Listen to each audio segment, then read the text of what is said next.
रैदास जी बैठ गए, बीच में ठाकुर जी रख दिए, दूसरी तरफ ब्राह्मण बैठ गए।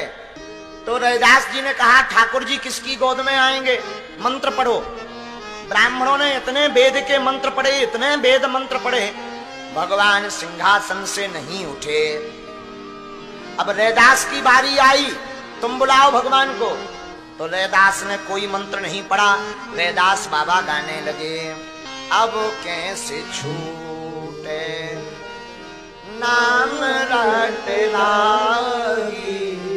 और देखते ही देखते गंगा जी से सालग्राम भगवान प्रकट होकर के रैदास जी की गोद में आ गए। आनंद हो गया, सब जय जयकार करने लगे। श्री महामहिम रैदास जी तो राह पे बैठकर पादुका गूंथते। एक पंडित जी जाते थे, अरे रैदास जी आप कभी तो गंगा नहाने चलो। तो कहते हमारे पास समय नहीं गंगा स्नान करने का। हम तो जा नहीं पा रहे, आप रोज गंगा स्नान करने जाते हो। 2 केला, हम गरीब आदमी, ज्यादा तो हमारे पास है, गंगा जी को दे देना और कह देना रैदास जी ने दिया। और गंगा जी से कहा कि 2 केला रैदास। गंगा जी का हाथ प्रकट हुआ, गंगा जी ने अपना एक कंगन उतारा स्वर्ण और कहा रैदास जी को दे देना जाके। हम रोज गंगा नहा रहे हैं नियम से, कभी गंगा जी हमसे बात, और वो तो कभी आते ही नहीं गंगा। और देखो उनको सोचा कि देने की जरूरत क्या, इतना महंगा कंगन है, चुपचाप अपनी पंडिताइन को देंगे जाके, रैदास जी को दे। अब वो जिस गली से चले तो घूम के वही रैदास जी के दरवाजे खड़े हो जाए, जिस मार्ग से चले वो वहीं खड़े हो जाए।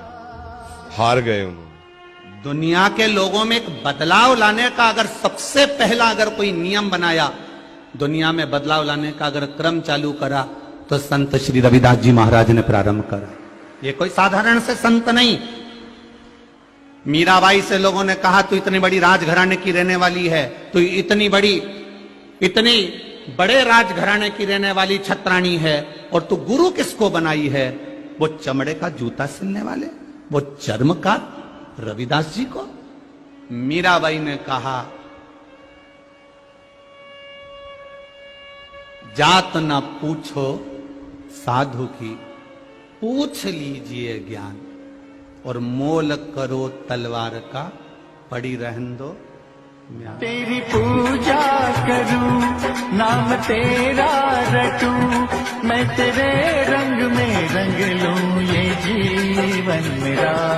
शूद्र रविदास हमारे साथ बैठकर भोजन करेगा तो हमारा धर्म नष्ट हो जाएगा, इसे हमसे दूर बिठाओ।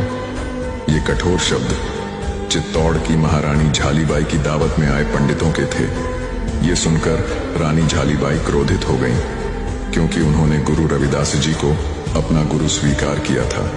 तब गुरु रविदास जी ने रानी झालीबाई से कहा, मैं दूसरी जगह बैठ जाता हूँ, क्योंकि हर जगह परमात्मा विराजमान है, तो क्या छोटा क्या बड़ा। और वे उठकर पंडितों से दूर बैठ गए। तब पंडितों ने देखा कि हर पंडित के बगल में गुरु रविदास जी बैठे हैं। ये देखकर वे घबरा गए और उन्होंने गुरु रविदास जी से क्षमा मांगी।